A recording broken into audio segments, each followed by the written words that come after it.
With that said, a lot is still going on and still needs to be determined in the second round of this draft, where the Bulls do have a second round draft pick. Now, before a lot of players fell out of the draft and they decided to go back to college or go back overseas and they're going to re-enter the draft next year, this second round of this draft was slated to be a very deep second round of the draft. Now, some of that has changed, right? As far as players going back, and now you're not necessarily getting the depth that you would have before. But I do want to talk about five players in the second round that have skill that can translate to the NBA right away. And I mean right away.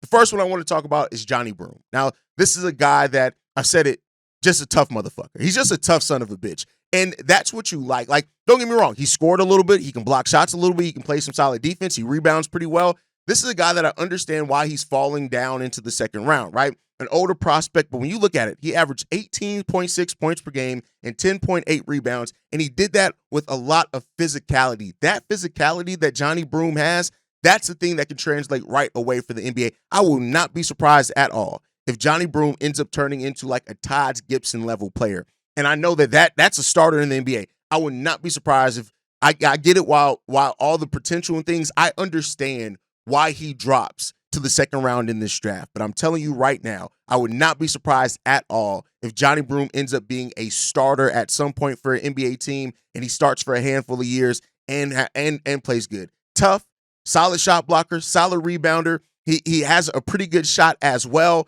He's physical. Those are things as far as the NBA we're seeing going, right? The biggest downside to him is his age. He's 23 years old, stepping into the NBA. And that's, I think, one of the things that is hurting him the most when it comes down to it. But for a 6'10" big man that could do a lot of things, that has a high floor, this is a guy that I would love. If the Bulls can draft him in the second round, I think that would be an amazing pick there. Next up, Koby Brea.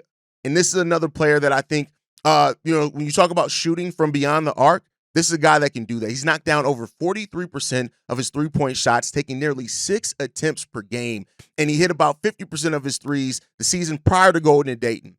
Koby Brea is a player that I think that he can be a legitimate shooter right away. Now, he's not going to create much off the dribble for himself, right? But I think when you look at a second-round prospect, that's perfectly fine if he's not creating a lot for himself. Again, you're going to be paying, if you're paying Josh Giddey $30 million, and a big part of that is for his playmaking, you should be able to afford to have some players on your roster that aren't necessarily the best self-creators, because Josh Giddey should be creating for these motherfuckers because that's part of his job, right? So you're looking at that for him. 11 points per game, a senior that I think, again, is another player that has a high floor, and that's really what I want to see from a player that you could draft in the second round. Really high floor. 43% three-point shooter. Last year, he took 5.9 per game, hit it at 43%. The year before that, with his last year in Dayton, took 6 three-pointers per game, hit that at almost 50% clip. So, Koby Brea is the type of player that you look at and it's easy to kind of overlook, right? But I like this kid. I like his motor. I love what he brings as far as shooting ability, and the Bulls need some three-point shooting in this. And I think with that, he can be a really good prospect for the Bulls, especially if they do go big man earlier in the draft. The next guy, Eric Dixon. This is a guy who, the NBA, draft combine measurements weren't great for him, and I think that did hurt him a little bit. But when you look at it, 23 points per game last season, first in NCAA Division I, while shooting over 40% from the arc. Listen, that is a guy that I think he's an undersized power forward. He's 6'8", but his strength, the footwork, the feel for the game that he has, this is another guy that I think that you get on your team, and if he ends up being on the back of your bench, I think that he can do wonders for you when it comes down to it. I really like this guy. I like his motor. I like what he brings to the court. I think that he's a guy that has, again, a high floor, and that's really what you're looking at for, is very high floors. To me, that's what I'm looking for. 5.1 rebounds per game, 45% shooting from the field, 81% free throw shooter as well. And as a big man, you like that, right? Because if he does, as you're playing physical, and that is part of his game, is that physical play, he's going to get hacked some. He's going to get fouled some. And so if he can hit that free throw at a decent rate, that's really what I think you want to see from a player like him. I love him. He's a player that I really have come to like a lot over the last couple of weeks in looking at second-round draft picks. I like him.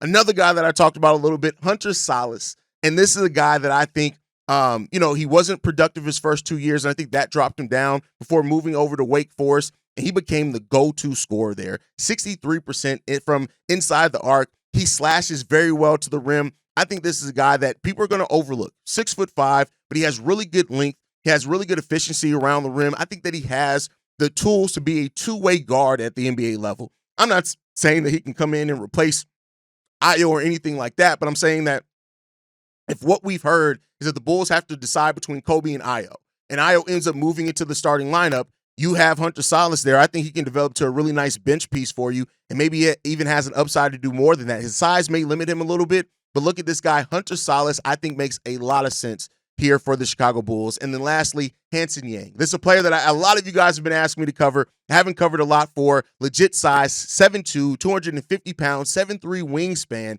He won a 3 shuttle time and the 30-inch max vertical at the draft combine. This guy has a lot of things that you can look for. And if you can get him in the second round with his touch around the rim, he has solid footwork, he has really good shot blocking instincts as well. He's really raw. I don't want to be clear that he's really raw, so he is going to be a product, right? He's going to be somebody that you have to put in a lot of time to develop, but he's going to have to adjust to the NBA speed and physicality. But if he does that, I think he can work out well for you. Now, he could end up being as well. He could end up being like a Sonogo, right? A player that we see some things with, but never really gets a chance in the NBA. But I'd be willing to take a shot on him definitely in the second round if he falls there, because I think he has a lot of upside potentially for any team that drafts him, especially if it's the Bulls. But let me know what you guys think on those players down below. Make sure you guys are following us at Bulls Central Pod. You send us any feedback, questions, comments, concerns, bullscentralpod@gmail.com. Lastly, if you want to leave a text message and our voicemail for the mailbag, the number to do so, 773-270-2799. We are the #1 spot for everything Chicago Bulls related, but that's thanks to you, lovely and beautiful people. And like we like to end every episode on, go Bulls. Love you guys. See you ready if you can, y'all. Peace. This has been a presentation of the Break Media.